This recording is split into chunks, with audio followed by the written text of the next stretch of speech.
नमस्कार मित्रों, आज हम आपको वह रहस्यमय कथा सुनाने जा रहे हैं। राधा रानी ने इस संसार से विदा कैसे ली।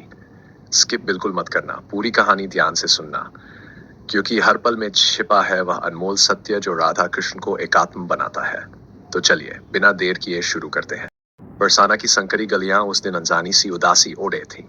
हवाओं में माटी की सौंधी खुशबू तो थी, मगर वृंदावन, जहां कभी रास की मदभरी गूंज सुनाई देती थी, अब एक गहरा सन्नाटा बुन रहा था, क्योंकि कान्हा बहुत दूर द्वारका के राज कर्तव्यों में व्यस्त थे और राधा बस उनके स्मरण में लीन थी।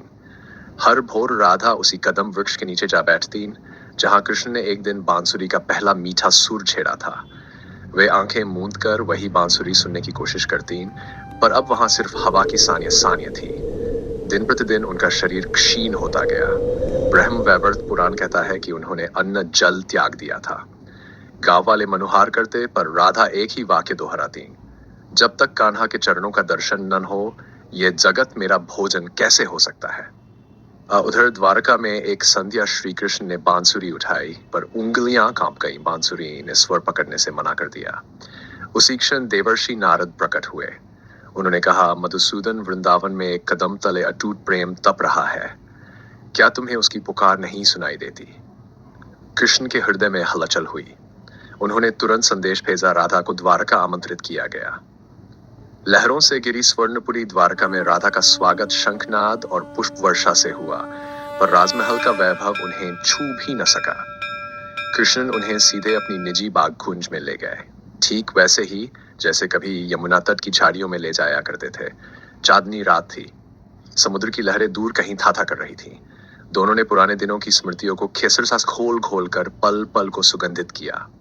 राधा मुस्कुरा रही थी, किंतु उनकी आंखों में एक अनोखा निश्चल प्रकाश उतर आया था। कृष्ण ने धीरे से पूछा, राधे, ये देह इतनी थकी सी क्यों लगती है। राधा ने शांत स्वर में उत्तर दिया, देह तो बस मिट्टी है कान्हा, मेरा असली घर तो तुम्हारा हृदय है। वे आंखें मूंद कर ध्यान में लीन हुई। क्षण भर बाद उनका शरीर कुमुद दल सा विश्रांत हो गया। नन पीड़ा, नन शोक, सिर्फ दिव्य दीप्ति। कृष्ण ने राधा को बाहों में भर लिया, और जैसे ही आंसुओं की पहली बूंद उनके गाल पर गिरी, दोनों की आभा एक में एक घुलने लगी।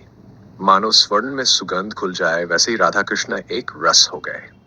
उस अद्भुत विलय पर आकाश से पुष्प बरसने लगे। ये मृत्यु नहीं, प्रेम का परमोत्कर्ष था। कुछ भक्त मानते हैं कि उसी दिव्य क्षण नारद ने राधा की स्थूल देह को मानगढ़ ले जाकर अग्नि संस्कार किया, और वहीं राधा रानी समाधि स्थापित हुई। अन्य शास्त्र कहते हैं कि राधा ने द्वारका के उसी उपवन में देह त्यागा और वहीं उनका संस्कार हुआ। स्थान चाहे जो भी हो, सत्य केवल इतना है कि राधा कहीं बाहर नहीं गई, वे अपने प्रिय कृष्ण में ही समा गईं। आज भी जब वृंदावन में राधे राधे की ध्वनि गूंजती है, वह याद दिलाती है कि शुद्ध प्रेम कभी मरता नहीं, वह अपने स्रोत में लौटकर और भी अनंत हो जाता है। राधा रानी की ये अंतिम यात्रा हमें सिखाती है कि प्रेम स्वयं को भूलकर अपने प्रिय में विलीन हो जाने का नाम है, और यही अनंत जीवन का रहस्य भी। इस तरह चांदनी भरी उस रात राधा रानी ने योग माया से अपना स्थूल शरीर त्याग कर स्वयं श्री कृष्ण में विलय पाया। ये देह त्याग नहीं, प्रेम का चरम मिलन था, जहां राधा और कृष्ण दो नहीं एक हो गए। मित्रों, अगर ये दिव्य कथा आपके हृदय को छू गई हो तो वीडियो को लाइक शेयर जरूर करें और कमेंट में लिखें राधे राधे।